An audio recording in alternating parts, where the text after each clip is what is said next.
Good day friends, I am Dr. A.S.K. Gupta and I am going to talk to you about the cirrhosis of liver. This is the ultrasound scan of a patient around 62 years of age who has ascites and portal hypertension, and we are scanning the liver. You can see that this is the liver. If you see carefully, the liver margins, they appear to be irregular and nodular in surface. And this is the portal vein, and over it is the common bile duct, and this is the gallbladder. Here you can see that the liver is coarse in architecture. Liver is coarse in architecture.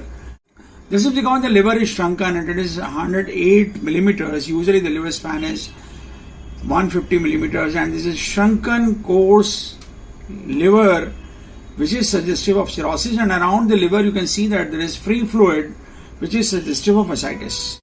Here you can see that this is the gallbladder, and the gallbladder walls appear to be thickened and edematous because of the ascites. We are trying to measure the flow velocity across the portal vein. First, we find that the portal vein shows a centripetal blood flow. It means the blood flow is going from the portal vein to the liver. Sometimes in the advanced cirrhosis of liver, the blood flow in the portal vein may get reversed and may start flowing from the liver to the portal circulation. But here the flow is red. It means it is going from the portal circulation to the liver.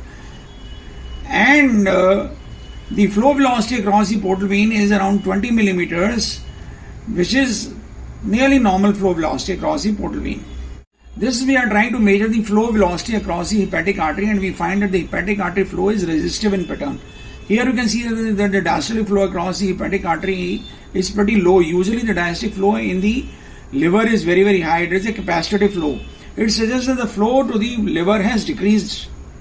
Here we are trying to show you the spleen, and you can see that there are a number of vessels at the splenic hilum. This is the splenic vein or the splenic artery, and the spleen is enlarged in size as well as the width. And these vessels are nothing but the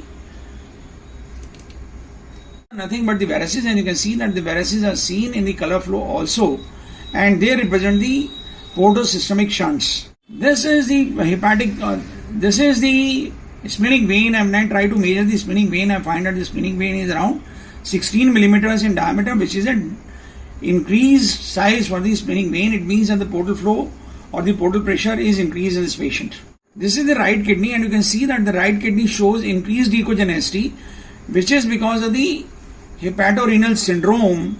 Because of the increase in the pressure across the veins, the flow to the kidney is also compromised, and the urine output may decrease in these patients. The other kidney is normal in size and shows a better echogenicity and better differentiation of the corticomedullary junction. Tips: this patient has got a transjugular portosystemic shunt done, and this is the cannula of the tips, which is connecting the portal circulation to the systemic circulation. This was done about 2 years back for this patient, and this is not now showing any color flow across the cannula. It means that the tips cannula has got blocked.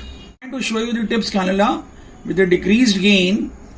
Otherwise it was appearing as a very bright structure, but this cannula does not show any blood flow across it.